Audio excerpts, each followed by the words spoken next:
Hello everyone, welcome to my YouTube channel Pravit Shikha. तो आज हम पढ़ेंगे what is barter system, what are its drawbacks. Video start करने से पहले चैनल को सब्सक्राइब कर देना। तो अब हम अपनी वीडियो स्टार्ट करते हैं। बार्टर सिस्टम क्या होता है ये समझते हैं और इसके ड्रॉबैक्स क्या होते हैं, इसकी लिमिटेशंस क्या होती हैं, इसकी कमियाँ क्या होती हैं वो समझेंगे। तो barter system is a system that was used in ancient times to exchange goods। barter system एक ऐसा सिस्टम है जिसको यूज़ किया जाता था पुराने टाइम में गुड्स को एक्सचेंज करने के लिए। In other words this system was use to exchange one commodity for another before the monetary system came into existence. और ये एक ऐसा सिस्टम है, ठीक है, जिसको यूज़ किया जाता था जब एक गुड के बदले दूसरे गुड को यूज़ किया जाता था, जबकि मनी नहीं आई थी, मॉनेटरी सिस्टम नहीं आया था। मॉनेटरी सिस्टम मतलब मनी नहीं आई थी। For example, if a person having rice wants tea then he can exchange rice with a person who has tea and needs rice. जैसे कि एग्जाम्पल दे रखा है कि एक पर्सन है, ठीक है, उसके पास क्या है, राइस है, और वो टी चाहता है, मतलब टी चाहता है, ठीक है। Then he can exchange rice with a person who has tea and needs rice.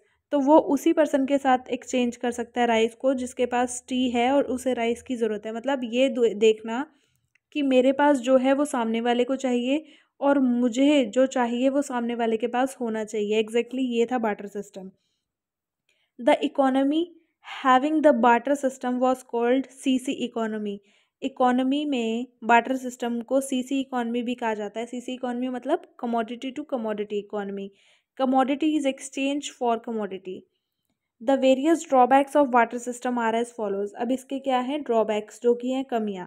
Problem of double coincidence of wants. Double coincidence of wants हमने डेफिनेशन में भी अभी पढ़ा, वही हम इसमें पढ़ेंगे कि ये सबसे पहला ड्रॉबैक है इसका। Double coincidence of wants implies that needs of two individual should complement each other for the exchange to take place. मतलब दो लोगों की इच्छाएं और ज़रूरतें एक टाइम पे एक दूसरे की कॉम्प्लीमेंट होनी चाहिए, तभी हम उसको बार्टर में एक्सचेंज कर पाएंगे। क्यों? जैसे कि मैंने ऊपर एग्जांपल दिया था कि मुझे जो चाहिए वो सामने वाले के पास होना चाहिए और जो मेरे पास है वो सामने वाले को चाहिए होना चाहिए, ठीक है। तो ये होता है, तभी problem of double coincidence of wants हो पाता है, ठीक है। Problem of double coincidence of wants की प्रॉब्लम अराइज होती है कि मेरे पास तो है और मुझे जो चाहिए वो सामने वाले के पास है, बट लेकिन मेरे पास जो है वो सामने वाले को नहीं चाहिए। तो इस वजह से डबल कोइंसिडेंस ऑफ वांट्स की प्रॉब्लम क्रिएट होती है। For example, in the above case the second person must need rice in exchange of T. तो अब ऊपर वाले एग्जांपल में जो कि था अभी डेफिनेशन में गिवन, उसके अंदर हमने देखा कि सेकंड पर्सन को ज़रूर राइस चाहिए होंगे, किसके बदले में, टी के बदले में। फिर सेकंड इसका ड्रॉबैक क्या है, lack of common unit of value. Barter system के अंदर कोई भी कॉमन यूनिट ऑफ वैल्यू नहीं होती किसी चीज़ को मेज़र करने की। Under barter system there was no common unit of measuring the value of one good in terms of the other goods for the purpose of exchange. मतलब किसी एक good को बदलने के लिए दूसरे गुड की कोई वैल्यू नहीं होती है एक्सचेंज करने के लिए, क्योंकि उस टाइम पे मतलब कोई मनी थी नहीं, कोई फॉर्म थी नहीं मनी की, तो कैसे पता चलेगा किसके बदले क्या देना चाहिए।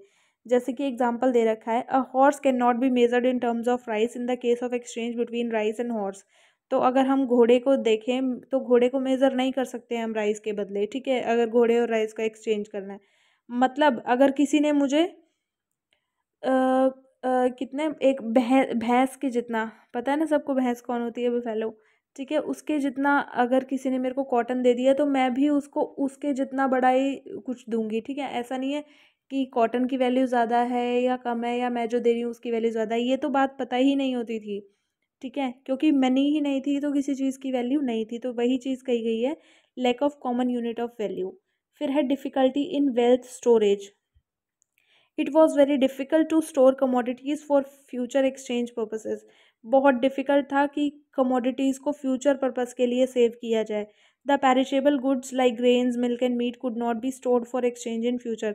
जो पेरिशेबल गुड्स थे, ख़राब हो जाने वाले गुड्स थे, जैसे कि ग्रेन्स हो गए, मिल्क हो गया, मीट हो गया, उनको हम फ्यूचर के लिए फ्यूचर एक्सचेंज के लिए स्टोर कर ही नहीं सकते थे। Therefore wealth storage was a major difficulty of barter system. इसलिए वेल्थ स्टोरेज सबसे बड़ी डिफ़िकल्टी थी बार्टर सिस्टम की। जैसे कि अभी तो हम पैसे को सेव कर लेते हैं कि हाँ चल बाद में यूज़ कर लेंगे, तो उसकी वैल्यू उतनी रहती है, बट लेकिन पहले के टाइम में तो पैसा था ही नहीं, तो उसके बदले कोई भी ऐसी चीज़ थी ही नहीं जिसको कि हम फ्यूचर के लिए स्टोर करें। हम गेहूँ को कर सकते थे 10 साल के लिए स्टोर, नहीं वो ख़राब हो जाएगी। हम उसके बदले पोटैटो को स्टोर कर सकते हैं, नहीं कर सकते हैं। बस एक मनी ऐसी चीज़ है जिसको हम स्टोर कर सकते हैं। तो मनी तो थी नहीं, तो इसलिए वेल्थ स्टोरेज में भी डिफ़िकल्टी थी और ये सबसे बड़ा ड्रॉबैक था, इसकी सबसे बड़ी डिफ़िकल्टी थी। Lack of standard of deferred payment. The future payment could not be met in a CC economy as wealth could not be stored. It was very difficult to pay back loans. तो lack of standard of deferred payment मतलब हम future के लिए कोई भी contractual payment कर ही नहीं सकते थे बार्टर सिस्टम के अंदर, क्योंकि मनी ही नहीं थी। मनी नहीं थी तो हम किसी को ये भी तो नहीं बोल सकते ना कि चल तेरे को एक महीने के बाद दे दूंगा। एक महीने तक तो वो चीज़ ख़राब हो जाएगी, उसमें तो कुछ बचेगा ही नहीं। तो मनी के आने से क्या हुआ, ये सारी चीज़ें करेक्ट हुई। तो मनी ना होने की वजह से क्या था, हम किसी के साथ कॉन्ट्रैक्चुअल पेमेंट नहीं कर सकते थे, हम किसी को लोन नहीं दे सकते थे, हम किसी के साथ किसी ऐसे कॉन्ट्रैक्ट में नहीं आ सकते थे कि जिसमें हम उसको अभी की जगह बाद में पेमेंट कर दें। तो ये था lack of deferred payment, standard of deferred payments. ये थे ड्रॉबैक्स बार्टर सिस्टम के। तो अगर आपको वीडियो अच्छी लगी तो प्लीज़ लाइक कमेंट शेयर ज़रूर करना। अब हम मिलते हैं नेक्स्ट टॉपिक में नेक्स्ट वीडियो के साथ। Thank you so much, bye bye.